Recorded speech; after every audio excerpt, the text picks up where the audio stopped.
Chapter 15, 1 to 11.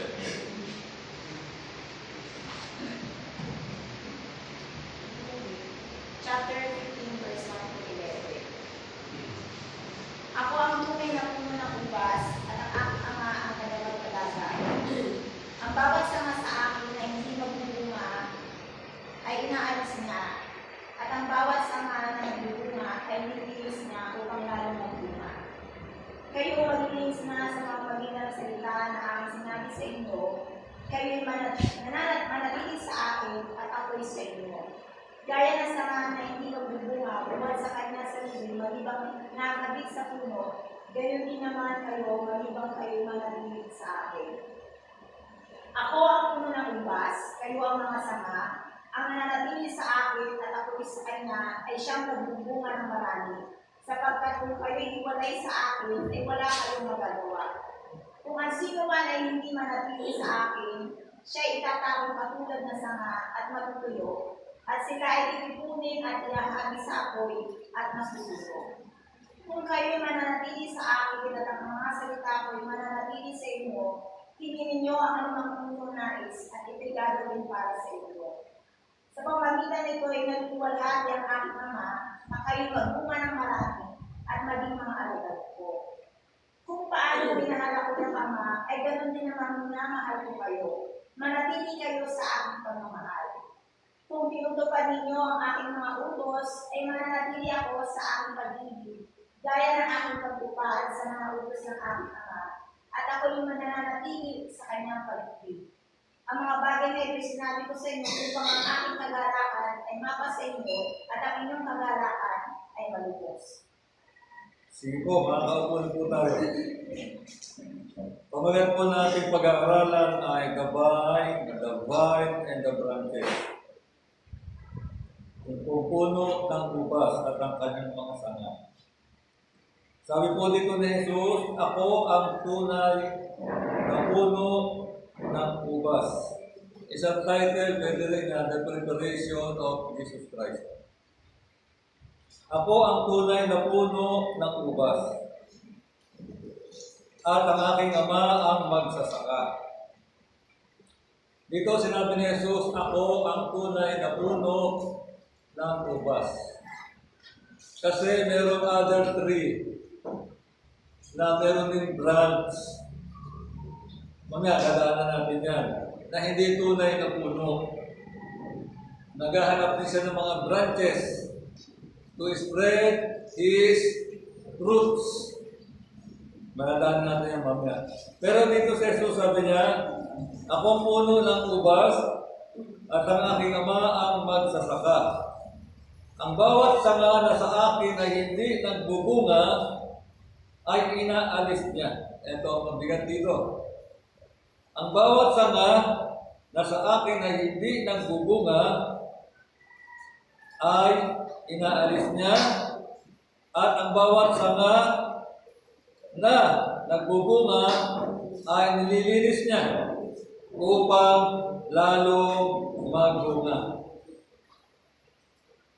Kayo'y malilinis na sa pamamagitan ng salita na sa inyo'y aking sinalita.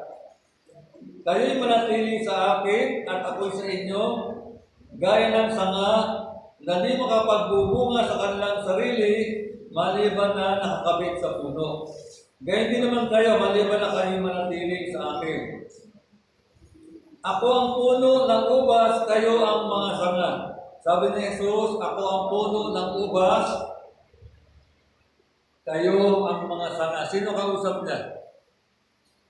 Yung 11 disciples or more, parang meron pa. Ako ang puno ng ubas, kayo ang mga sanga. Sino ba ang sanga? Yung Israel. Maliwanag po dito, no, ang hindi nagbubunga ay ating pinuputol. Ang Israel po ay sanga. Ngunit hindi sila nagbubunga. Dapat sila po ang naging evangelize sa buong mundo. Kasi sa kanila nagpahayag si Jesus eh. Kaya nasabi ni Jesus, ibibigay ko sa bansang mga nagbubunga. Kaya pumasok ang Gentiles, napunta sa atin. Kaya ang Israel po ay temporarily cut by God. Ang Israel po ay, tandaan po natin, pag ang Diyos nagsasalita, totoo at hindi nagbibiro. Ang hindi nagbubunga ay puputulin ko. Kaya ang Israel pinutol niya. Temporarily. Kaya sabi ni Jesus, kung nakilala lang ninyo ang araw ng pagdalaw sa inyo, kaya lang, tinanggi nyo. Kaya pupugtubin kayo magkabi-kabila. O diba, magmula noon, hanggang ngayon. World War II, sa panahon ni, ng World War II, panahon ni Hitler, 6 million Jews. Pinapatay ni Hitler. Hanggang ngayon, sabi nga ng mga Hamas, kung si Hitler na lipol ang Jew ng World War II for 6 years, lilipulin lang ng mga Hudyo just for 6 days. Di ba yung nakaraan, nagpaulan sila ng mga na ang Israel po ay 24/7 handa po yan. Kahit ngayon, may nakaupo yan sa aeroplano. 24/7. May nakaupo lagi sa mga aeroplano na, mga fighter. Kasi alam nila, any moment, may atake darating. Pero nasigitan pa rin. Kasi dumaan yung mga terrorist sa mga parang may elisi rin eh. Ang nakakalungkot pati yung mga Holocaust survivor. Ang hirap po, yung Holocaust panahon ni Hitler, ang hirap makasurvive po doon. Kaya matatanda na nakasurvive, pinatay pa rin nila. Napakatindi ng mga tao. Israel has been cut. Kasi sabi ng Ama, sabi niya, ang hindi nagbubunga, puputulin ko. Kaya ang Israel po cut, temporary. But later on, yung mga remnant na magiging sasampalataya ay ikakabit ko. Yung mga pamilan-milan, may mga nabubunagin doon. Naalala ko na meron akong kaibigan. Kaya huwag tayo magmamalaki sa mga Jew. Kasi sabi ng kaibigan kong pastor, we are the spiritual Israel. Tama? Tama naman yun. Para bang dumating, parang minamaliit na yung mga Jew. Sila, hindi na. Nakukonsen ako, parang minamaliit na yung mga Jew. Dinala ko siya sa mga fellowship ng mga Christian na concern sa mga Jew. Ang problema, naging Hudyo siya. Sumobra, naging Hudyo. Kung ano nang masasakit na salita, sinasabi niya kay Jesus, hanggang sa dinala ko siya, sabi niya, walang Jesus sa Old Testament. Sabi niya, walang Jesus Christ sa Old Testament. Pinakita ko yung Isaiah 53. Ganyan sa kanyang mga latay, ang ganun ng pasin yan. Isaiah 7:14.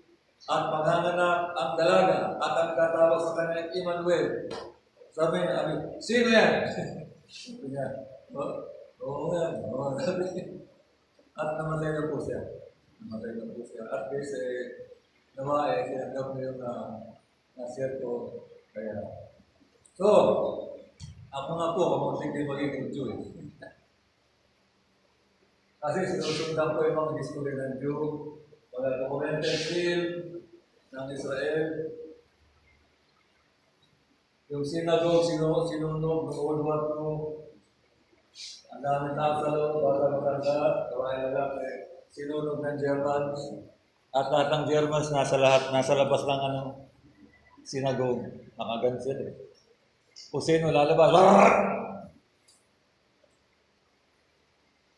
pero maririnig mo yun,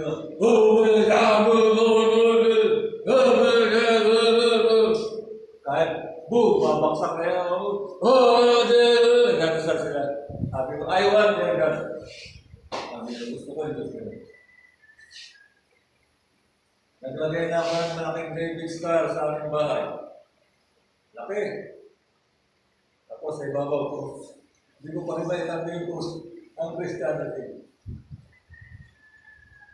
Ako'y confused na confused. Sabi ko, na ang Kristiyano, tatanggapin ko Diyos na. Paano po? Ginawa ko sinalexit ko yung Bible. Yung palang Diyos ng Israel, saka ng Pilipinas, isa. Isa pala. Sabi nga ni Jesus, di ba? Nakita ni Abraham ang ating araw, ba't siya nagalak? Sabi ng mga Hudyo, wala pang 50 anyos, nakita mo si Abraham. Before Abraham, ay kaya isa pala. Kaya I am here to share them to love the Jew. To love the Jew. Kasi maraming galing sa kanila eh. Titindi ba ang buot ng mga buong mundo sa Israel? Daratingan tayo na pupupubig sila ng maraming bansa. Maybe pati ang US makapubitaw na sa kanila, hindi natin alam. Sila yung makupupub hanggang sa bago sila mapatay, babalik sa Jesus. Sabi sa Revelation na magkakaroon ng matinding panaghoy sa Israel. Dahil panahon yung Antichrist. Makikita nila yung dumarating para iligtas sila. Si Jesus pala. Yung meron butas sa kamay. Kaya masyado silang tataghoy, nagkapait-palitan. Sasabihin nila, siya pala talaga. Siya pala talaga. Kaya lang, later pa yun. So, vine and the branches.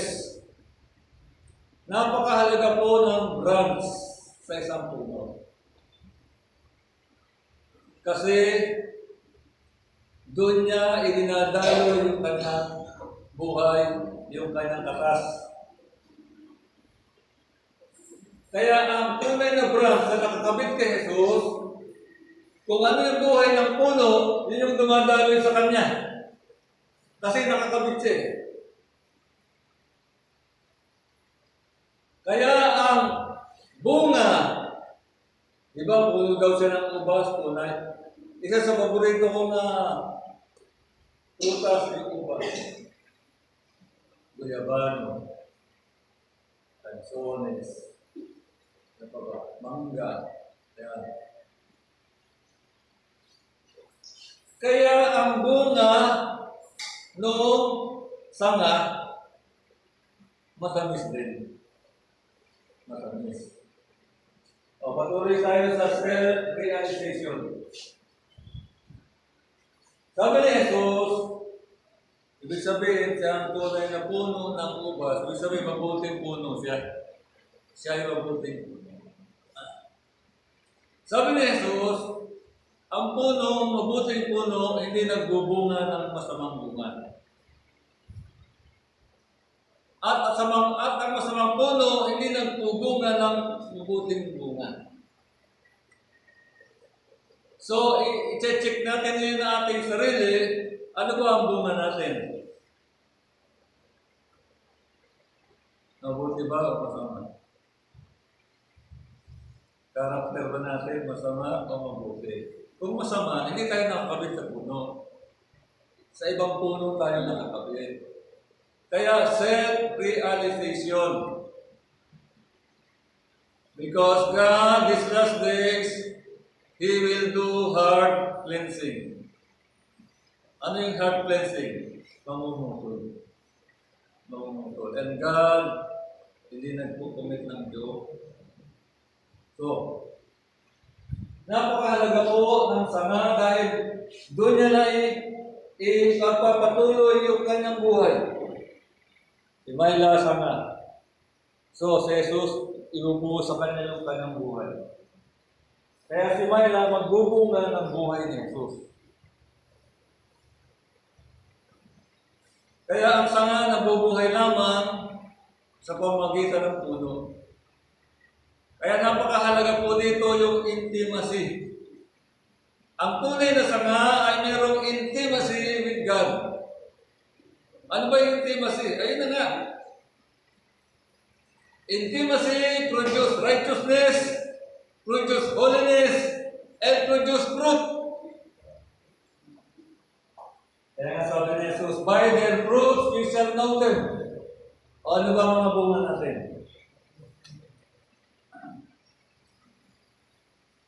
Yung other, nagde-claim na siya ay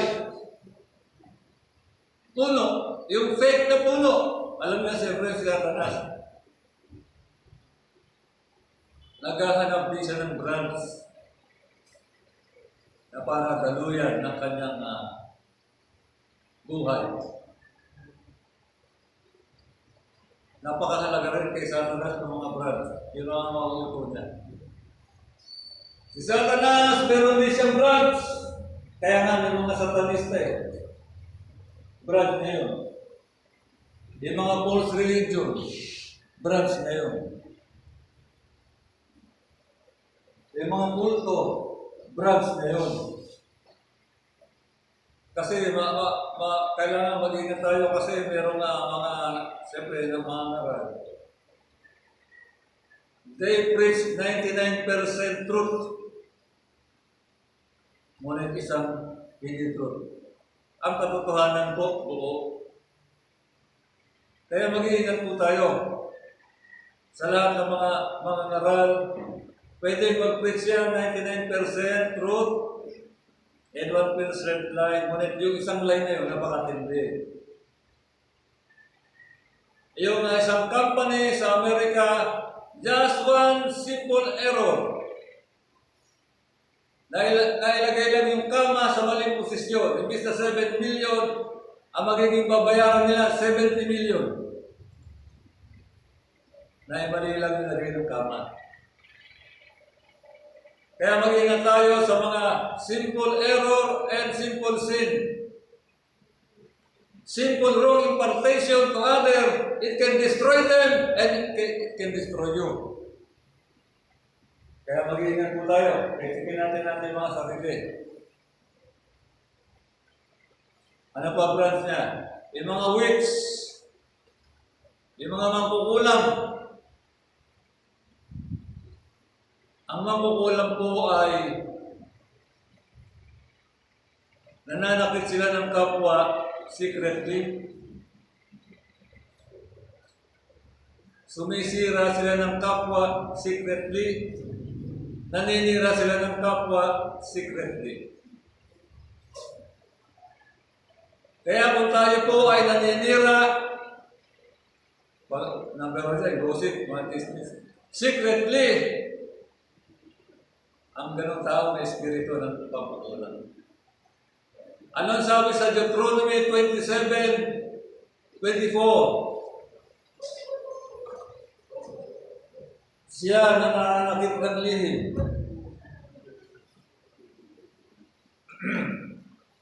Deuteronomy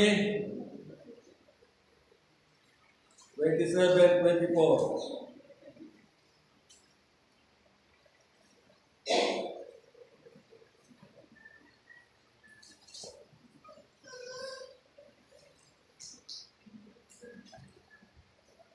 Sumpain yaong sumakit ng lihim sa kanyang kapwa at ang buong bayan ay magsasabing siya nawa. Kaya mag-cleansing tayo ngayon dito. Meron ka bang sinasaktan ng lihim? Sinisiraan ng lihim? It's about time to repent. Kaya sabi ng Diyos, huwag niyo pagpapalain yan. Sumpain niyo yan. Hindi ko pinagpapalang kayang uri ng tao dahil silang masasamang tao. Kaya iingatan natin ating dila. May pinapas mga kabang tao. Dismiss. May pinapas ang mga kabang pastor. Secretly, it's time to repent. Yan ang mga gawi ng mga satanista. Madali lang naman ulit si Satanas yung mga strategy niya. Siya ang sumisira ng proseso ng Diyos. Kita niyo si Jesus under process. Under process. Siya pinadaan ng Diyos sa wilderness. Nasa process ng prayer and fasting.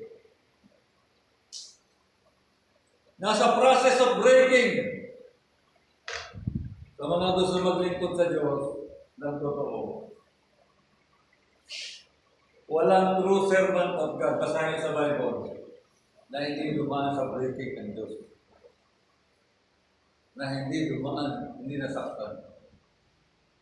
Si David, maliit pa lang, tingnan nyo inabot. Papatayin, wala mga ginagawa, papatayin. Si Joseph, wala rin ginagawa masama, papatayin din. Si Moses, pinagbabato. Si Jesus, walang true servant of God na ginamit ng Diyos mightily na hindi dumaan sa breaking ng Diyos.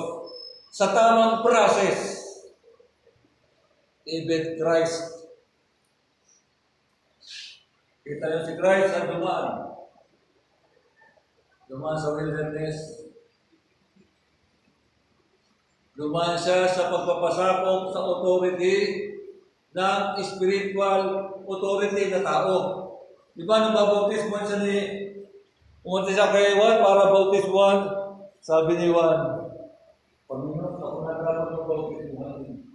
O kaya, ang sumunod sa katuwiran natin. Bautismo mo ako. You see, ano ginawa ni Juan kay Jesus? Nawakan sa ulo. Manin, kapalid na siya.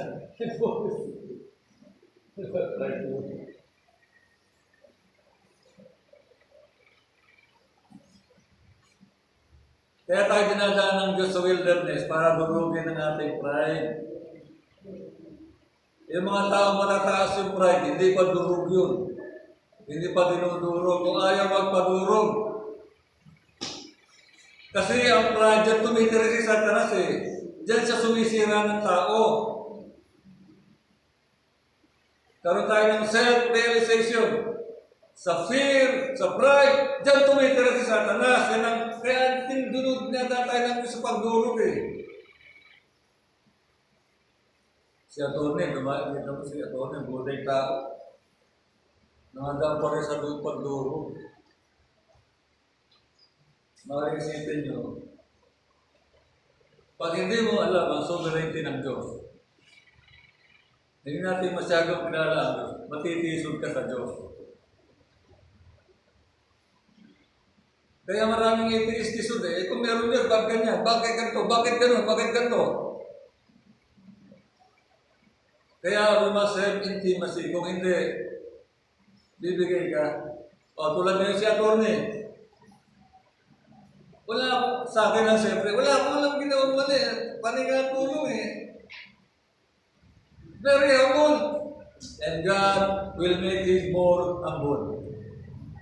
Pag dumaan ka sa breaking ng Diyos, magiging humble ka. Kasi alam mo, natuwa ko kay Arnel, sabi niya rito, ako'y nag-iingat, sabi niya, natatakot ako. Kasi pagtapos ko umawi, merong mga nagsasabi sa ang galing umawi. Alam niyo, napagaling mo, ganda lang po. Nakatakot siya. Sabi niya, baka makakuha niyo yung doon. Iba, nandito ko kayo, narinig niyo yan. So, ang ginagawa ni Satanas ay to delete o sirain ang proseso ng Diyos. Diba, si Jesus na nag-prepare for the ministry, anong sabi niya? Eh, gusto na gutom si Jesus. Kung ikaw anak ng Diyos, gawin mong tinapay yung bato. Pinapagawa ka agad ng miracle. Eh, dumadaan sa proseso yung tao eh. Tapos, miracle ka agad, pwede po yun. Ganun po sa Satanas. Kaya pag dinadaan tayo ng Diyos sa process, practice po tayo. Gusto ni Satanas, instant. Sabi nga ni Pastor Heather eh, bago ka makakain ng tinapay, Manila, bago ka makakain ng tinapay, ano gagawin mo?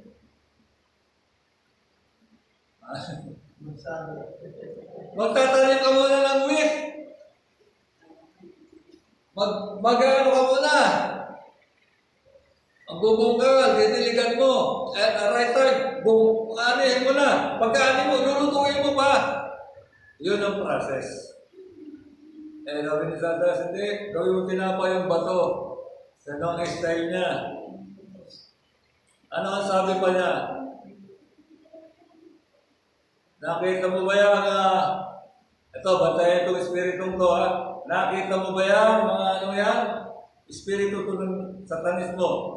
Yan, yung mga dakilang karya na yan, yung bundok. Yan, bibigay ko sa iyo yan. Sabayin mo lang ako.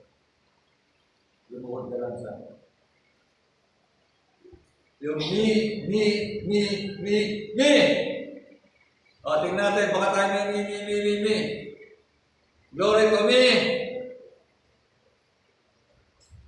Sambahin, ganun kita mo, ganun kabas mo sa Satanas at kasama. Pati Diyos pa sasambahin. Pati anak ng Diyos pa sasambahin.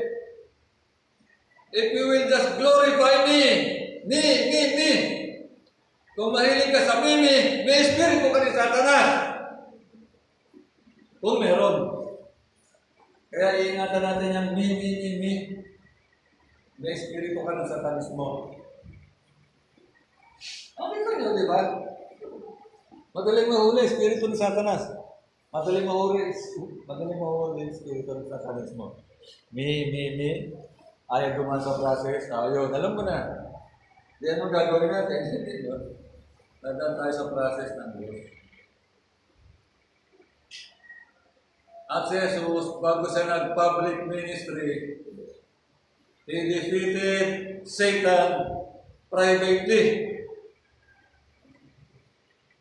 Tingnan nyo nung si Jesus, bago nag-public ministry, ano sabi ng Diyos?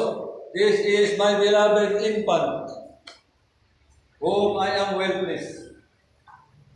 Diba sabi ng Diyos?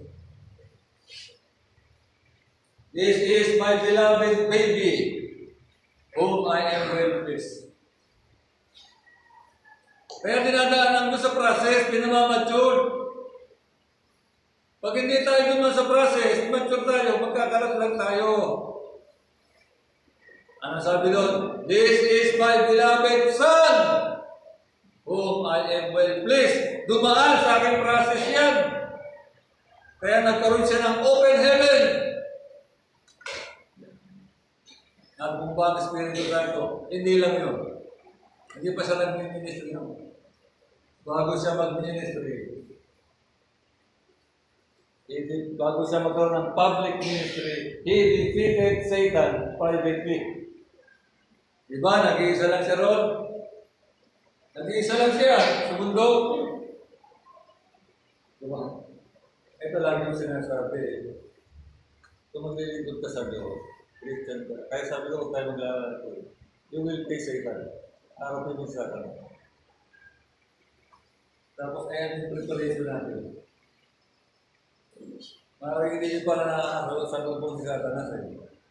Kaya sabi ko, huwag tayo maglalaro sa ating Christian life. You must defeat Satan. Natipid mo na ba siya? Kaya nga si Jesus, ganun ang paghahanda eh. Before Jesus started his public ministry, he defeated Satan privately doon sa wilderness. Kung ikaw anak ng Diyos, gawin mo tinapay ba ito? Hindi lang sa tinapay, nagubay ang tao. Hindi gawa ang salita ng Diyos.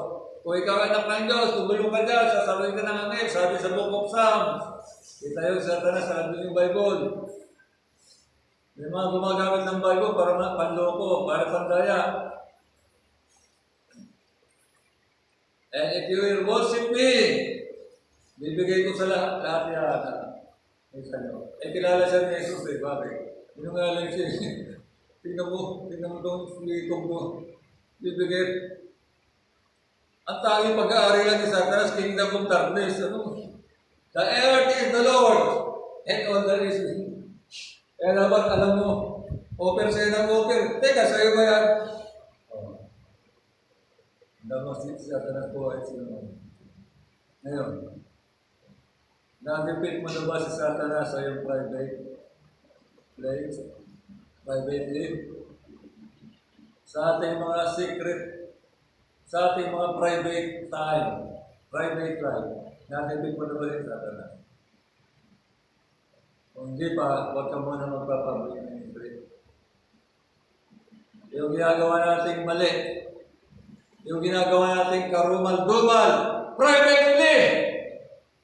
Hanggang di mo naninipit yan, huwag kang mag-ministry publicly. Kaya napakalaga ng discipleship at process.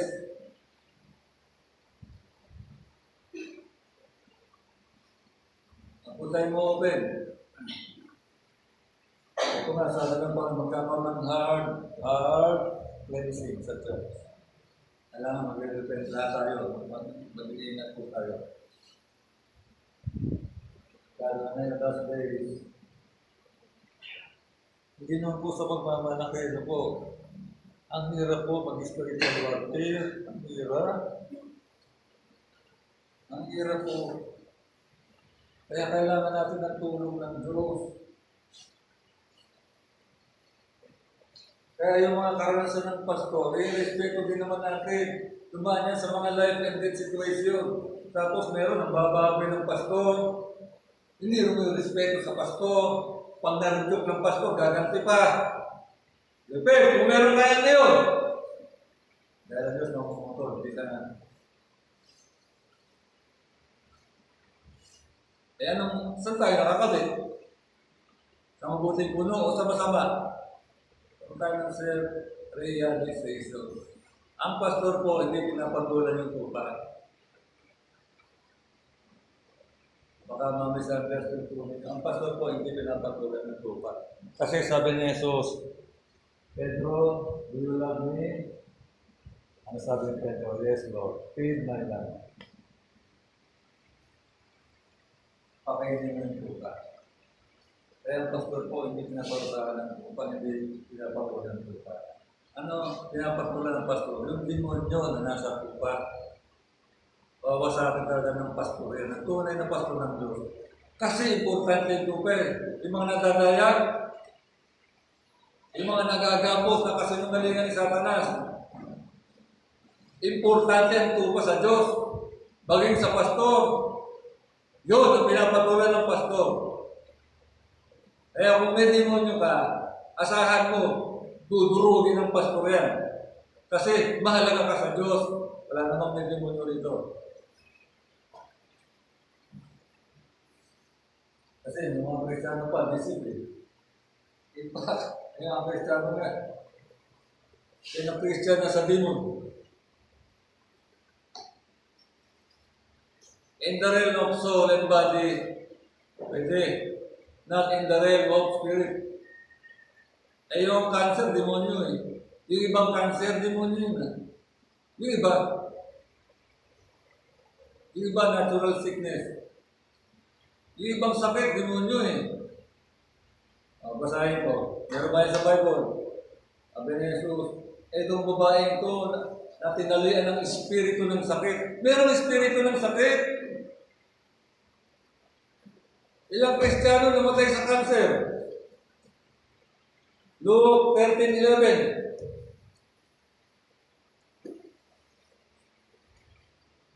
Sabi rito, at narito ang isang babaeng may espiritu ng sakit na may 12 taon na at totoong baluktot at hindi nakakapunang sa anumang paraan. Sabi rito, narito ang isang babae na may espiritu ng sakit. Hindi sabi ng meron mikrobyo. Pinalaya po ng Jesus. Kaya hindi po lahat ng sakit ay natural.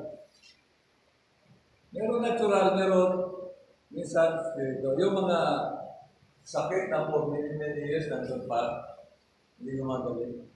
Halimbawa lang sugat. For many years, 30 years, hindi gumagaling. Hindi mo nyo na nasa likod mo. Hindi mo nyo nasa likod mo. Kumbaga, ang dami ng pamamarasya, andyan yung tao. Pinukontrol na yung tao, huwag ka magpapagaling. Andyan huwag ka magpagaling, ayun na.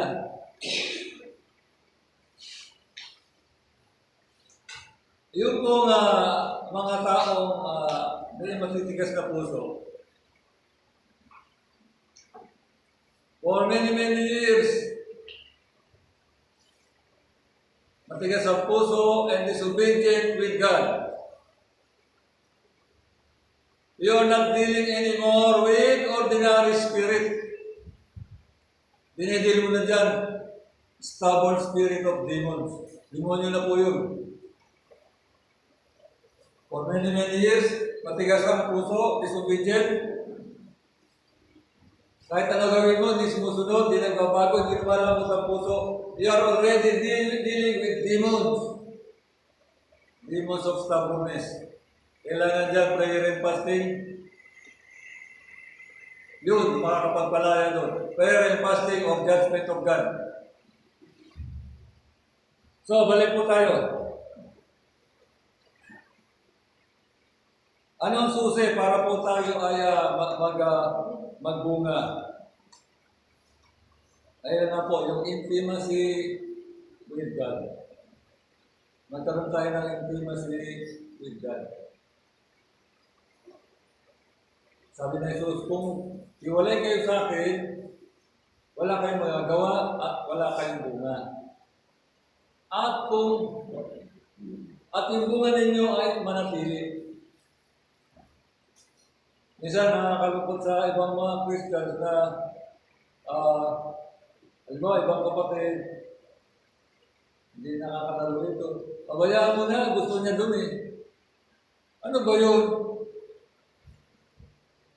Ang mga Kristiyano, mayroong barde sa kapwa-kapatiran. Kailangan kami manatili, babalik natin dito yun. Di ba lang kung ayaw na niya, ibang usapan yun. Ibig sabihin, napakababaw naman. At ang inyong bunga ay manatili. At sabi ni Jesus, at kung tinutupan, if you abide in me, and my word abide in you, hindi lang po tayo mag-a-abide kay Christ. Yung word ni Christ dapat nag-a-abide din sa atin. Then, you ask anything, and it shall be given unto you. So, yung po susi ng pagbunga, yung po intimacy with Christ. At ang sanga po, kung ano yung puno, yun ang bunga. Hindi nag-claim tayo, nakakabit tayo sa puno. Tapos sa mga pagkatao natin, ang galing natin, hindi tama, nasa sama. Ay, check natin kung saan tayo nakakabit. This is the time.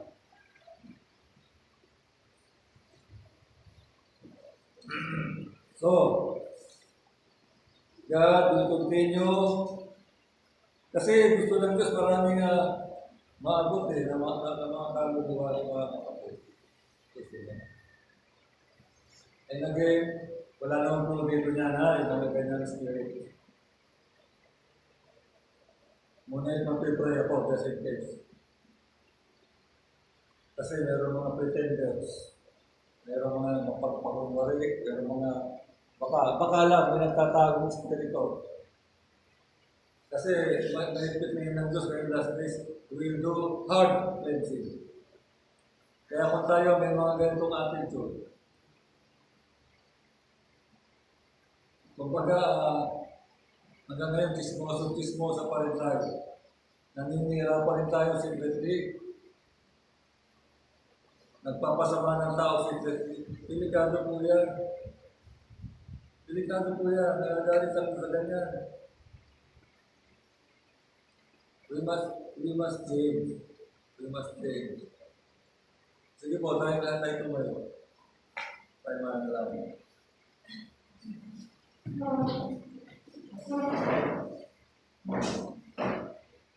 Ano ba ginagamit ng Diyos pamutol?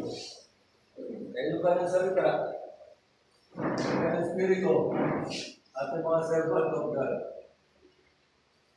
Nakakalungkot lang kayo sa iba na walang respeto sa servant of God. Samantalang may authority ang servant of God. Sabi ni Paul, si Mineo at si Alejandro, binigay ko kay Satanas para tampalin, para magsisi. Ay iba, bilang bastos-bastos yung pastor. Yung experience ng pastor na almost life and death, tapos babastos-bastosin. Bali wala, tulad si attorney. Pwede mo yung karanasan yan, tapos babastos-bastosin ko yan. Ano sabi niya, sabi ni Pablo, yung mga tao ito, itong mga namumusog, matitigas ang ulo, si Mineo, binigay mo kay Satanas. You see, yung authority ng servant of God. Sabi nga, touch not my anointed one. Yung mga gumagawa ng mabuti, ha? Kasi meron ibang mga pastor na pagka kinukurik, ginagamit yun. Hindi angkop yun. Magawa ka ng mali, ayaw mo nga, of course, sa tamang tamang pamagal. Ginagamit yun sa mga lumalakad ng tama sa harapan ng Diyos. Huwag mo silang iipuin, silang gagalawin, delikado ka. Yung iba, naangalon niya, ganito, ganon, ganito, nagnanakaw, etc.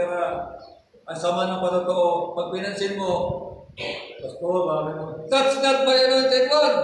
Hindi ako yun! Sunahin sa mga tumalakad na maayos. 1 Timothy 1:20.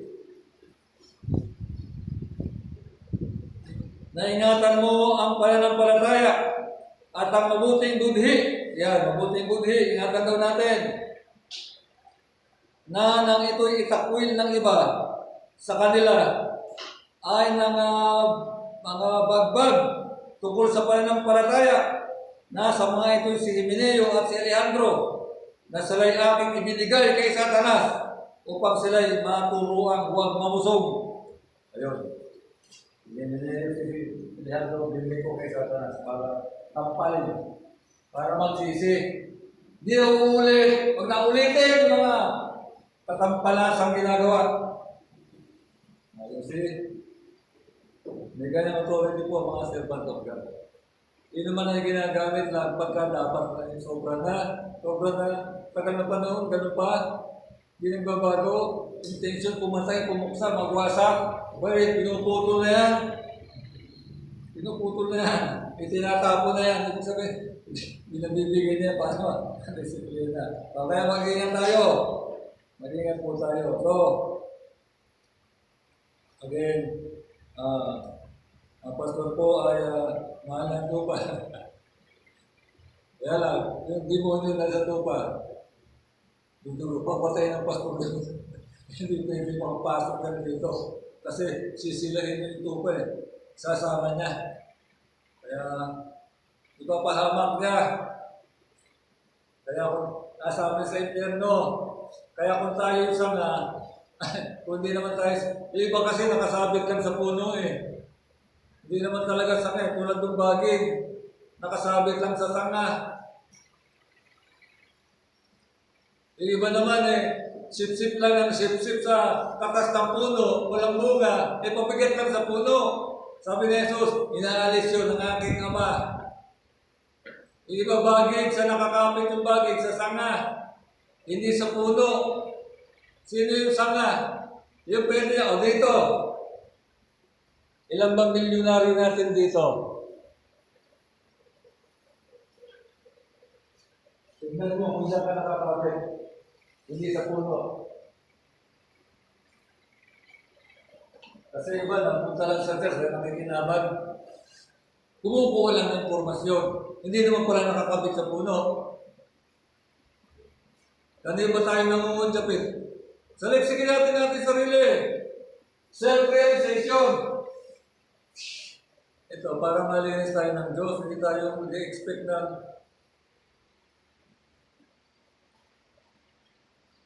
napunta pa tayo dito dahil sa nakikinabang tayo. Meron tayong inaasahan. Hindi kay Kristo. Kung meron, magre-repent tayo. Merong heart cleansing sa simbahan. Kasi ang Diyos sawa-sawa na sa mga pagpapakunwari, sa mga pretenders. Hindi pwede, puputulin ng Diyos yan. Sabi nga ni Jesus, ang Ama, mag-aalis niyan. Mga magsaliksik tayo. Magsaliksik tayo sa ating mga sarili. Kung meron tayong ginagawa ito para mga prejudice, mga maling mga haka-haka, paninira, mga secret destroyers, secret haters, hihingi tayo ng tawad sa Diyos. I-expose ngayon ng Diyos yung mga ganyan spirito. Dahil hindi lalago ang church pag kami, wala yan dito, sinasabi ko yan. Pag meron mga ganyan nag-i-exist sa isang simbahan o sa mga miyembro ng church. Kaya wala tayong mga burden. Kaya iniintindi natin yung mga sarili.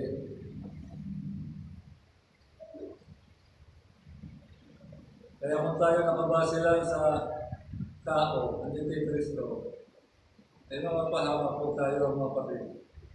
Salamat sa mga kapatid na mayroong mga anak buhay, mga mahiyaman. Ngunit hindi yan ang Diyos natin. Hindi yan ang Diyos natin. Anytime, pwede maghirap eh, tulad ni Job eh. Asam ka na yun. Punta ka sa ibang church. Hahanap ka ng milyonaryo. Kaya mo, Obed, ito yung pananaliksik ito na inaayos tayo ng Diyos. Huwag kayo magagalit. Inaayos ng Diyos sa ating mga puso para maging lalo tayong pagpalain ng Diyos at maalis yung mga hadlang sa ating mga paglilingkod. Hindi, magsaliksik tayo. Carols, pwedeng pakitugtog yung I surrender all sa Tagalog.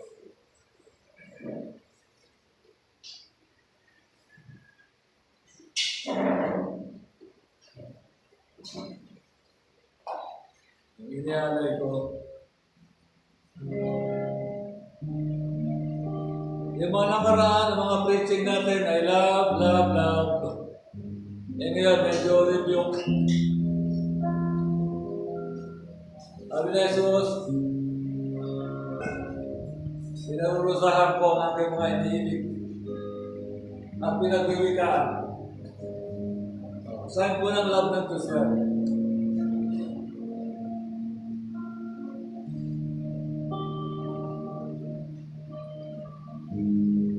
Sabay-sabay tayo. Inialay ko.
Nakasabit na lang sa puno, hindi na nakakabit. Kaya, tiyakin natin, nakakabit po tayo. Dahil kung hindi, wala kayong magagawa kung wala ako sa inyo. At wala kayo sa akin. At hindi kayo magbubunga. Ganun po ang gagawin ng Panginoon last days. And again, mahal tayo ng Panginoon. Even, yung mga pastor, mahal na ito ba? Dahil nabili ng Diyos sa mga pastor, tinbay lang. Kahit makulit yan, love yan, pakainin mo. Magmamature din yan pagdating ng araw. Kaya sa atin ng mga lam, mga tupa, patuloy tayo magsaliksik sa ating mga sarili. Patuloy natin isuko ang ating buhay sa Panginoon. Nang sa ganoon, magamit na tayo at magkaroon tayo ng bunga. Personally, kamustahin natin ang ating mga personal devotion, personal prayer, Ito yung si Jesus, meron siyang pamalo. Yung kalawit. Pagka yung tupa naliligaw, kinakalawit na yun. Yung ibang sobrang tigas ng ulo, talagang hiwalay ng hiwalay, hiwalay ng hiwalay. Ang ginagawa ng pastor sa lumang panahon yung binabalian ng buto yun. Kasi lagi lumalabas sa kawan. Lagi lumalabas sa kawan. Ginagawa ng pastor, binabalian ng buto. Tapos papasan. Iuwi na. Kasi baka mapahamak pa. Kaya huwag tayong pahabog na balian tayo. Balian tayo ng Diyos ng buto.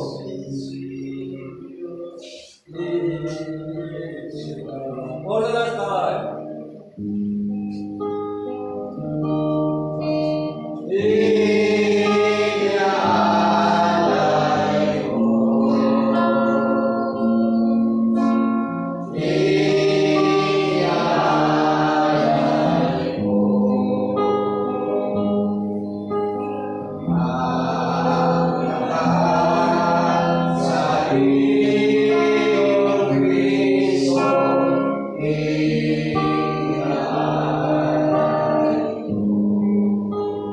Isa pang strategy sa talas.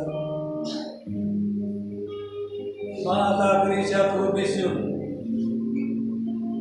Hindi lang ganito isang provision. Kita nyo, wala namang galit si Satanas doon sa yung mga bata, of course.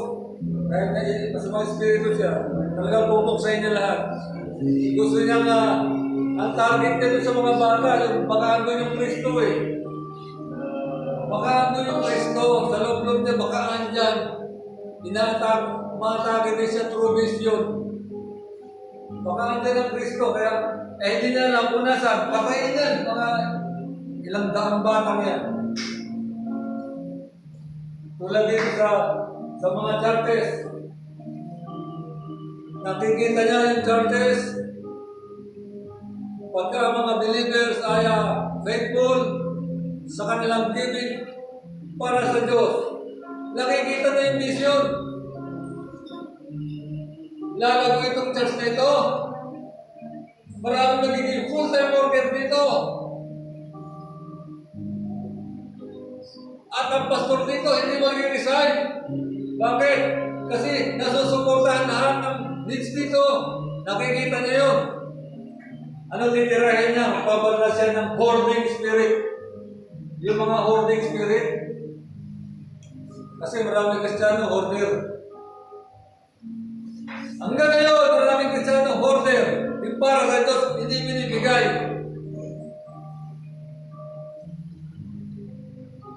If you nagtatanim ka ng disobedient, aanihin mo yan. Nasabi sa Bible, paano tanim mo, aanihin mo yan? Enjoy now, pay later. You can enjoy now, but pay later. Nagpapadala siya ng mga hoardings.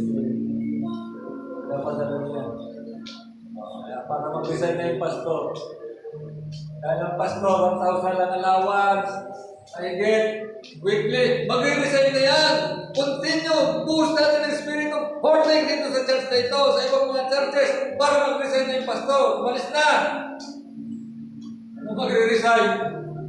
Ikaw mawawala. Tunay na pastor ng Diyos, hindi nakatingin sa pera. Kung hindi nakatingin siya sa glory of God. O yan, design ng Diyos yan. Pero po, kung tayo patuloy na bahala ka na. Munod po tayo sa Diyos, mga kapatid. Kauli-uli ang awit.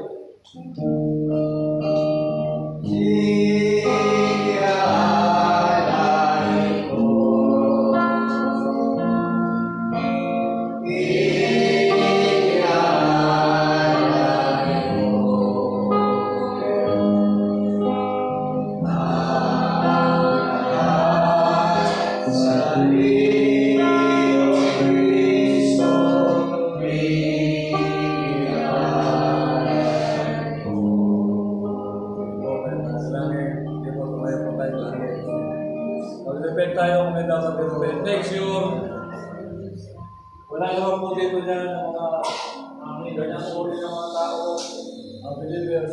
But I will make sure. Papaputol ko sa Diyos yan. Mga espiritu yan. Hindi pwede manatili. Nagkakalin ko sa iba. So mag-repent tayo. Mag-repent. Kung meron, just in case, kung meron tayong ganyan spirit, hindi tayong tama. Magsunod. Para wala masaktan. Para wala mapahamak. Hindi tayo tawag sa Diyos. Sabi ko po, ngayon po po ni dahil po ngayon malinis na po sipat sa iyo. Praise the Lord. Praise God. Praise the Lord. Oh, Ganun po tayo. Ilan naman po hinihingi natin sa pagkakataon po tayo sa Diyos. Matakot po tayo sa Diyos. And let's love one another. Not destroying one another. Ano ba naman yan? Yan na lang. Message lang sa atin eh. Diba? So that the world may know you are my disciple if you love one another. Kung mahalin nyo ang isa't isa, hindi kayo gagawa ng hindi maganda sa isa't isa.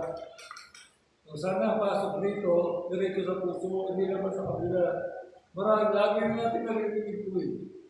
O di ba ang ganda nun? Nangamahalan tayo sa isa't isa.